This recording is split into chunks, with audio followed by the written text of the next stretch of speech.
Serangan siber diduga menjadi biang kerok terganggunya layanan perbankan milik Bank Syariah Indonesia selama berhari-hari. Lalu bagaimana hal ini bisa terjadi? Sudah bergabung bersama kami pakar digital forensik Ruby Alamsyah. Selamat sore Mas Ruby. Mas Ruby, kalau Anda amati, mengapa kemudian sistem perbankan BSI ini bisa diretas? Apakah keamanannya masih bisa dikatakan lemah begitu?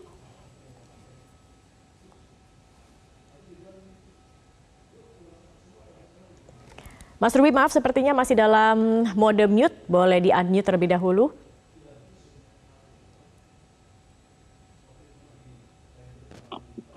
Sekarang gimana, Mbak? Baik, sudah terdengar. Silahkan, Mas Ruby. Ya, jadi setelah kejadian yang beberapa hari ini, sejak mulai BSI itu sudah down sistemnya, baik mobile banking, ATM, dan lain-lain, itu sebenarnya sudah menggambarkan bahwa rumor yang tersebar di internet bahwa mereka terkena serangan cyber attack berupa ransomware, itu bisa disebutkan bahwa mereka itu kurang prepare dalam mitigasi serangan jenis ini. Padahal ransomware itu adalah common threat, yaitu ancaman yang umum yang biasa terjadi dimanapun. Mestinya pihak BSI itu sudah mempunyai mitigasi yang proper.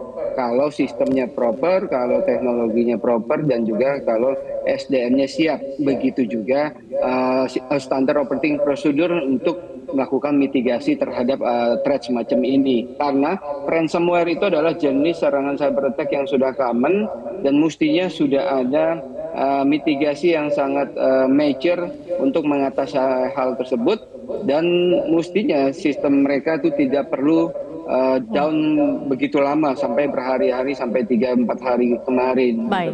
Nah, Baik. jadi terkesan mereka kurang siap gitu, Mbak. Baik, kalau melihat ini kan yang diretas begitu tidak hanya mobile banking tetapi juga ATM. Nah, ini serangan siber seperti apa atau jenisnya seperti apa begitu Mas, yang kemudian ia bisa menyerang dan mematikan tanda kutip sistem dalam waktu yang bersamaan, seluruh sistem tidak hanya ATM tetapi juga mobile banking dan lain-lain.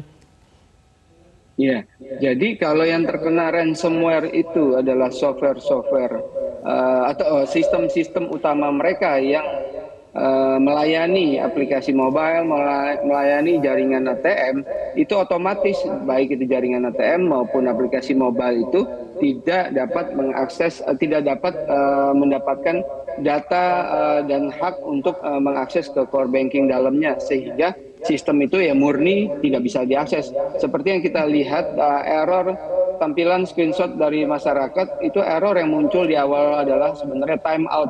Timeout itu berarti aplikasi mobile banking kita ataupun mesin ATM itu timeout ke arah backend BSI terputus. Nah, terputus itu baik itu karena jaringan, tetapi yang lebih dimungkinkan karena sistemnya down, Mbak. Sistemnya down karena tersandera oleh ransomware si peretas, tersandera oleh ransomware si peretas, dan mereka tidak bisa melakukan mitigasi yang dengan benar. Akhirnya sistem itu terpaksa memang lumpuh atau down sementara waktu sampai mereka bisa melakukan dua hal. Satu, membayar ransomware tersebut, atau mereka melakukan persiapan recovery dari backup ya, atau snapshot server yang sebelumnya.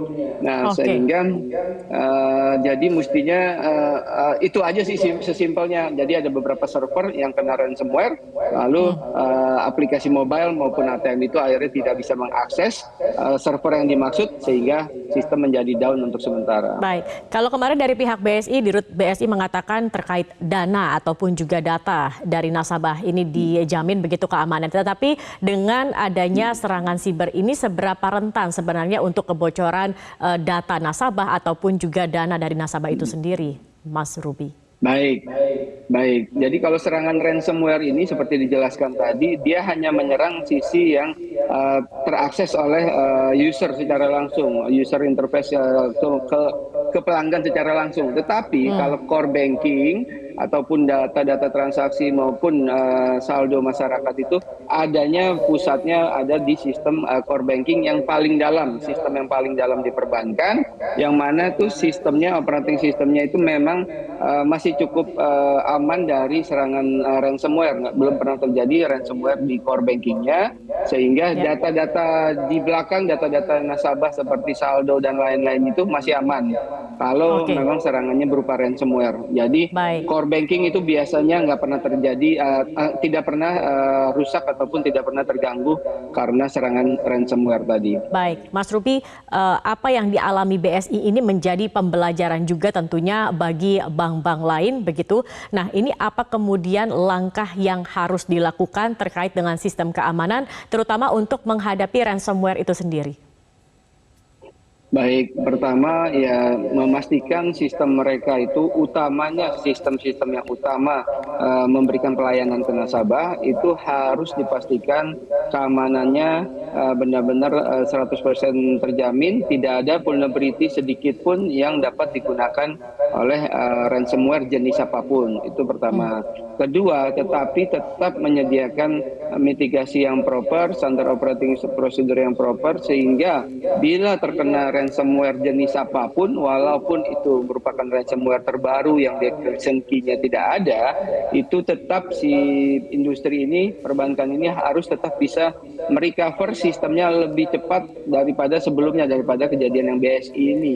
Nah, kalau walaupun ransomware secanggih apapun, mestinya kalau mereka menyiapkan mitigasi yang proper, itu sistem bisa dalam hitungan menit atau jam itu sudah bisa recover kembali, tidak perlu kejadian sampai berhari-hari down seperti ini.